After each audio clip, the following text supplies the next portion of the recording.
At just 18, my granddaughter Lily came home with her boyfriend, Mike, to share unexpected news she was pregnant, while part of me wanted to smile for her, to celebrate the glow in her eyes and the life she was carrying. Anxiety weighed heavily on my heart. Lily was still so young, and Mike, well, neither of them had steady work. Love alone couldn't buy diapers, pay hospital bills, or keep a roof overhead. A baby needed more than hope. It needed security. I couldn't stop the questions racing through my mind. How would they manage? What kind of future were they building? My husband, James, saw my worry and chose to act. He believed problems were meant to be faced head-on. Sitting across from Mike, he spoke plainly but kindly. "Come work with me," he offered. "If you join my company, you won't have to worry so much. Lily, the baby, you'll all be taken care of." James didn't stop there. Learning that Mike's parents were unemployed, he extended the same offer to them. He believed that lifting everyone up together would create stability for Lily and her child. It was the kind of generosity James had always carried in his heart. For a brief moment, I allowed myself to believe things might turn out well. That hope shattered the day Lily went into labor. She called Mike, frightened and in pain, needing him more than ever. What she received instead was indifference. "I can't come," he said casually. "I'm in Las Vegas with my parents. We're on vacation. It would be pointless to leave now. You'll handle it." The words felt unreal. I watched Lily's face crumble as she ended the call. James didn't hesitate. His anger was quiet but fierce, the kind that came from deep disappointment. He severed all ties with Mike and his family that very day. They had mistaken kindness for weakness, and that mistake would cost them. This wasn't the first cruel twist life had thrown our way. "My name is Sarah Jones, and I'm a 67-year-old grandmother. Raising Lily after the loss of her mother Emily. Emily was my only daughter, a woman of fire and determination. Years before Lily was born, Emily found herself pregnant after a painful breakup. When we gently suggested she inform the father, she refused without hesitation. "I'll do this on my own," she told us, her chin held high. James respected her strength. "If you have your reasons," he said, "we'll stand by you." Emily promised she would tell him someday, when the time felt right. That day never came. She went into labor alone, brave to the very end. She never left the hospital. Losing her shattered us in ways words can't capture. But in the midst of unbearable grief, there was Lily, tiny, fragile, and alive. Honoring Emily's wishes, we adopted Lily and vowed she would never feel alone in this world. Raising Lily wasn't easy. We were older, the world had changed, and sometimes our energy lagged behind her curiosity. Still, Lily grew strong and resilient, just like her mother. She never once let anyone make her feel different because of our age. Once, for a school assignment, she wrote us a letter. She thanked us for choosing her, for loving her, and spoke of Emily as her guardian angel. James and I cried until our chests hurt. Time passed, and Lily flourished. She graduated high school with pride shining in her eyes. "Mom's probably bragging about me in heaven," she joked. "She absolutely is," I told her, smiling through tears. When Lily started vocational school, she began dreaming of love, family, and a future of her own. "If I meet someone special," she said, "you'll be the first to know." 6 months later, she asked nervously if she could bring her boyfriend home. That evening, my hands trembled as I prepared dinner. When they arrived, Mike greeted us with casual confidence. Something about him unsettled me, but for Lily's sake, I listened. He spoke easily about his dreams of music, about performing on the streets, chasing inspiration instead of stability. Lily believed in him completely. James and I exchanged worried glances but said nothing. Then Lily spoke the words that froze the room. "I'm pregnant." James asked the questions we were too stunned to voice. How would they manage? What was the plan? Lily pleaded for balance. Mike could chase his dream, but he needed a real job too. She asked James to help.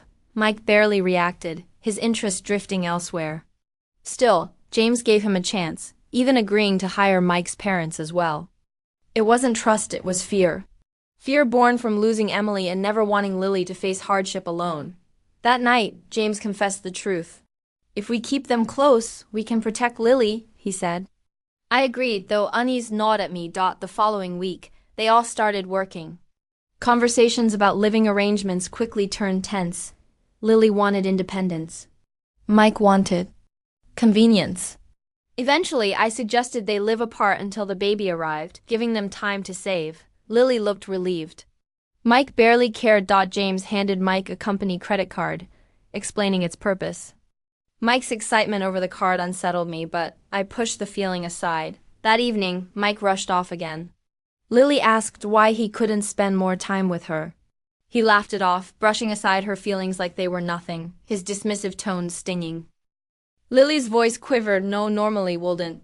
You just want to see me. I tried to reassure her maybe he's overwhelmed with his new responsibilities, but deep down I shared her worries over the next few months. Mike only visited twice a month at most. Lily often complained about how she saw him more when they were just dating James, and I did our best to support her emotionally, but the strain was beginning to show. One day Lily came to us with renewed hope. I've been keeping up with Mike on social media.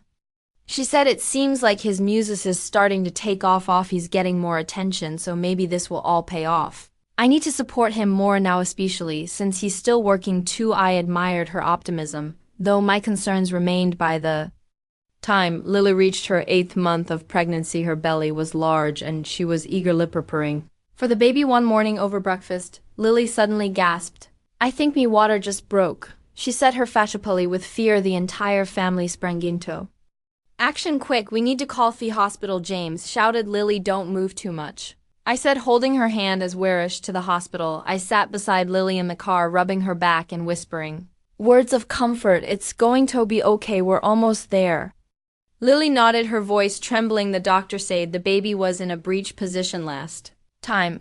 If that hasn't changed, I might need a C-section. Her words hung in the air as we pulled into the hospital driveway. Bracing ourselves for what was to come, I texted Mike to let him know my water had broken, but I hadn't heard back yet. Don't worry, I assured Lily, I'll explain everything to Mike. If needed, he'll be here soon. We arrived at the hospital, and after a checkup, the doctor confirmed the baby was still breech and a C-section would be necessary. I called James, who was waiting in the car, and then tried to call Mike. No matter how many times I dialed, there was no answer. What is he doing? Shouldn't he be on his way by now? Maybe he's driving in Canton's where I left a voicemail and waited anxiously. 30 minutes passed, then 40, still nothing from Mike. Lily's about to have her baby, I muttered, pacing nervously. Let'n try calling him again. Finally, Mike answered. Where are you? Lily's water broke and she's about to have a section. Mike's voice was far too casual for the situation. Oh, I'm in Vegas with my parents. We're at a casino. I know Lily's about to give birth, but can you handle it for me? I'm real busy right now. I couldn't believe what I was hearing. What?